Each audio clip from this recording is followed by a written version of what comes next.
का ज्वालामुखी कभी भी फट सकता है और ये ज्वालामुखी बना है डीके शिव कुमार और सिद्धारमैया को लेकर। दोनों के बीच जो आपसी कला है वो अब चरम पर पहुंच गई है और सबसे बड़ी बात इसमें ये आ रही है कि राहुल गांधी इस पर अभी तक चुप्पी साध के बैठे हैं। अभी तक इतने दिनों से उनका कोई भी बयान सामने नहीं आया, जबकि 2.5 साल सिद्धारमैया के पूरे हो गए और डील हुई थी कि 2.5 साल बाद सिद्धारमैया के बाद डीके शिव कुमार को मुख्यमंत्री बनाया जाएगा और डीके शिव कुमार मुख्यमंत्री की कुर्सी पर बैठने के लिए बेताब है। उनके सभी विधायक एक एक करके दिल्ली पहुंच भी रहे हैं और आला हाईकमान से मिल भी रहे हैं, लेकिन राहुल गांधी चुपचाप क्यों बैठे, ये एक बहुत बड़ा सवाल है। इसे जानने के लिए हमारे साथ न्यूज रूम में सोनम मौजूद है। सोनम, सबसे बड़ी चीज कि राहुल गांधी क्यों चुप हैं इस पूरे मामले पर, जबकि बहुत बड़ा बवाल है और अगर डीके शिव कुमार मतलब अगर नहीं मानते उनकी बात कांग्रेस, तो वो ये भी कयास लगाया जा रहा है कि बीजेपी में भी जा सकते हैं, फिर भी राहुल गांधी चुप है। इस पर क्या कहना है लोगों का? हाँ, तो दीपिका, लगातार जो ये मुद्दा है, कर्नाटक का मुद्दा, ये अब आगे बढ़ता जा रहा है। तो ज्वालामुखी यहाँ पर किसी भी वक्त फट सकता है, क्योंकि दोनों तरफ से लगातार जो है तनाव की स्थिति बनी हुई है। अब यहाँ पर राजनीति में एक बात कही जाती है दीपिका कि चुप्पी दरअसल कभी कभी राजनीति में आपकी मदद करती है, लेकिन अगर वो चुप्पी, वो जो खींचतान है, वो ज़्यादा बढ़ जाए तो फिर एक अस्थिरता का कारण भी बन जाती है। और यहाँ पर इसलिए ये सवाल उठ रहा है कि आखिर कांग्रेस हाईकमान चुप क्यों है, क्योंकि हर तरफ से यही कहा जा रहा है कि जो आखिरी फैसला होगा वो आला कमान का होगा, हाई कमान का होगा। और यहाँ पर सीधा जो कांग्रेस आला कमान है उसकी तरफ ये इशारा किया जा रहा है। तो अब यहाँ पर हाई कमान को लेकर जो सवाल उठ रहे हैं उसमें दरअसल जो कर्नाटक में कांग्रेस के जो फैक्टर्स हैं, रिस्क कहाँ पर है, वो हम अपने दर्शकों को बता दें कि अगर मान लेते हैं कि हाईकमान ये कह दे कि सिद्धारमैया पूरे 5 साल मुख्यमंत्री रहेंगे, तो फिर जो शिव कुमार का जो गुट है, जो शिव कुमार का धड़ा है, वो इसे बहुत बड़ा धोखा मानेगा, क्योंकि ये नाराजगी जो है ये पार्टी में जो है पूरी तरह से खलबली मचा सकती है। और यहीं पर ये माना जा रहा है कि इसी वजह से जो हाईकमान है, आला कमान है, कांग्रेस फिलहाल अभी जो है चुप है।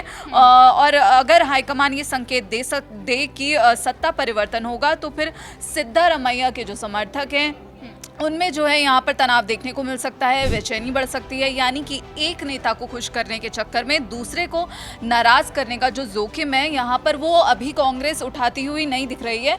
और फिलहाल जो है कोई ऐसा मोड़ नहीं है, इसलिए राहुल गांधी जो है फिलहाल चुप हैं, ये भी कहा जा रहा है। और दूसरी वजह जो सामने आ रही है वो है कि चुनावी राजनीति जो है, दरअसल कर्नाटक जो है वो दक्षिण भारत में कांग्रेस का कहें तो एक मजबूत राज्य है। हाँ बिल्कुल, और केरल में कांग्रेस है, लेकिन वहाँ पर जो दीपिका स्थिति है वो हमेशा चुनाव में पलटती रहती है। और तमिलनाडु की बात करें तो वहाँ पर जो है कांग्रेस जूनियर पार्टनर है।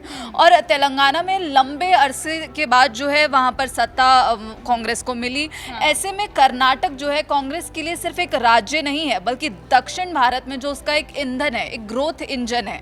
तो अब यहाँ पर इस वजह से भी कांग्रेस की जो चुप्पी है उसको देखा जा रहा है। तीसरी बात यह है कि कर्नाटक में दोनों नेता बहुत ही स्ट्रांग हैं, दोनों महत्वाकांक्षी हैं। इसी के साथ हाईकमान को ये समझ में आता है कि यदि किसी की एक उम्मीद को पूरी तरह दबाया गया तो फिर पार्टी को लंबे समय तक एक खामियाजा भुगतना पड़ सकता है। इसलिए हाईकमान अभी इस फैसले को लेने में आनाकानी कर रहा है। हमने देखा मल्लिकार्जुन खड़गे का भी यही बयान आया, उन्होंने भी कहा कि हाईकमान फैसला लेगा। कब तक जो मैं रोकना चाहूंगी कि कब तक ऐसे आनाकानी करेंगे, क्योंकि फैसला तो जल्द ही लेना पड़ेगा, नहीं तो हो सकता है कि डीके शिव कुमार कोई फैसला ले लेंगे। तो ऐसे राहुल गांधी कब तक चुप रहेंगे और कभी तो उन्हें बोलना पड़ेगा ना इस मुद्दे को लेकर। बिल्कुल, वही हमने बात कही थी कि चुप्पी जो है राजनीति में तब तक ही अच्छी लगती है जब तक वो अस्थिरता का कारण ना बने। तो अब ये देखना होगा कि कर्नाटक की जिस पर कांग्रेस हाईकमान ने जो चुप्पी साध रखी है वो कब यहाँ पर जो है टूटती हुई दिखती है, कब वो चुप्पी तोड़ेंगे, ये भी एक अहम सवाल है। क्योंकि मल्लिकार्जुन खड़गे जब कर्नाटक के दौरे पर गए तो वहाँ पर उन्होंने धड़ों से मुलाकात की, सभी कांग्रेस के धड़ों से, जिस पर उनका जवाब यही था कि सब पार्टी हाईकमान तय करेगा। और यहाँ पर जो है बीजेपी अब इस मामले पर मजे लेती हुई नजर आ रही है। उन्होंने ये कहा कि कांग्रेस अध्यक्ष होते हुए भी खड़गे पार्टी के हाईकमान नहीं बन पा रहे हैं। और बीजेपी की जो इस दलील को महज राजनीति नहीं कहा जा सकता दीपिका, क्योंकि खबर ये भी आई है कि खड़गे ने जो 2.5 साल वाला फॉर्मूला आगे बढ़ाया था, लेकिन जब कोई बात नहीं बनी तो फिर वो पीछे हट गए। तो कई बातें हैं राजनीति में, कई बातें सामने आ रही है, लेकिन यही कहा जा रहा है कि डीके शिव कुमार और सिद्धारमैया दोनों मजबूत, यहाँ पर दोनों महत्वाकांक्षी हैं। और अब ये देखना होगा कि आखिर कांग्रेस क्या करती है इस मामले में, क्योंकि कांग्रेस के पास खोने को बहुत कुछ है। वो किसी एक का साथ देकर दूसरे के पक्ष में फैसला नहीं सुना सकती। तो कांग्रेस अभी यहाँ पर दरअसल वेट एंड वॉच वाली स्थिति में बनी हुई है। फिलहाल कोई बड़ा फैसला लेने की यहाँ पर ट्राई कर रहे हैं कि ना लें। और कांग्रेस उच्च नेतृत्व को ये लग रहा है शायद कि समय के साथ स्थिति खुद शांत हो जाएगी, या फिर कोई ऐसा मौका आएगा जब नेतृत्व परिवर्तन की जो दिशा में कदम उठाना उनके लिए आसान होगा, जैसे किसी बड़े चुनाव या फिर कोई अगर कैबिनेट फेरबदल की बात करें वो आएगा तो अभी फिलहाल जो है कांग्रेस यहाँ पर वेट एंड वॉच की स्थिति में है। लेकिन ये वेट एंड वॉच की स्थिति कांग्रेस के लिए खतरनाक भी साबित हो सकती है, ऐसा एक्सपर्ट्स का मानना है, जो चुनावी एक्सपर्ट्स हैं। तो फिलहाल देखते हैं कि आखिर कांग्रेस आगे क्या कदम लेती है। बिल्कुल, और सही कहा सोनम आपने कि अगर एक का पक्ष साथ देती है, ऐसे सिद्धारमैया का साथ देती है, और वो अगर डीके शिव कुमार को बोल देती है कि नहीं 2.5 साल आपको नहीं बनाया जाएगा, 5 साल इन्हीं को पहले रहने देता है, तो हो सकता है कि डीके शिव कुमार बहुत बड़ा फैसला ले लें।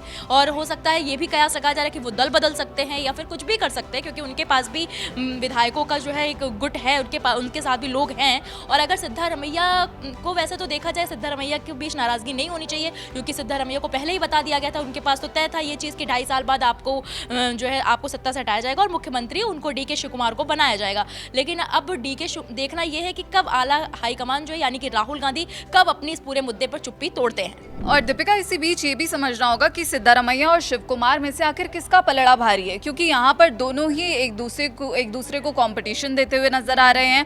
और राजस्थान में जैसे अशोक गहलोत थे, वैसे ही कर्नाटक में कहा जा रहा है कि सिद्धारमैया अपने पक्ष में पूरा समीकरण साध कर बैठे हैं, क्योंकि वो इस राज्य में लंबे समय से एक लोकप्रिय नेता हैं, फेमस हैं, कई समुदायों में उनकी पकड़ मजबूत है, उनकी जो छवि है वो काफ़ी प्रशासनिक अनुभव नेता वाली है। और वहीं पर शिव कुमार जो कांग्रेस के संगठन, संसाधन और साथ ही राजनीतिक नेटवर्क के मामले में बहुत ताकतवर नेता माने जाते हैं। वहीं वोकालिका समुदाय की बात करें तो उनकी पकड़ इस समुदाय में किसी से छिपी नहीं है।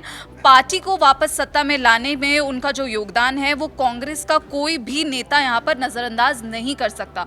तो ये नहीं कहा जा सकता कि एक का पलड़ा भारी है और एक का हल्का है। तो यहाँ पर दोनों ही बराबरी पर खड़े हैं, वजन एक दोनों का यहाँ पर अगर दोनों नेताओं की पकड़ की बात करें तो बराबर ही है, क्योंकि शिव कुमार सिर्फ कर्नाटक तक ही नहीं बल्कि महाराष्ट्र की बात करें, हिमाचल की बात करें तो राजनीतिक संकट में वो यहाँ पर ट्रबल शूटर की भूमिका में उनको देखा गया। और यही बराबरी अब हाईकमान के लिए सिरदर्द बनी हुई है और यही कारण है कि अभी जो है वेट एंड वॉच की स्थिति बनी हुई है।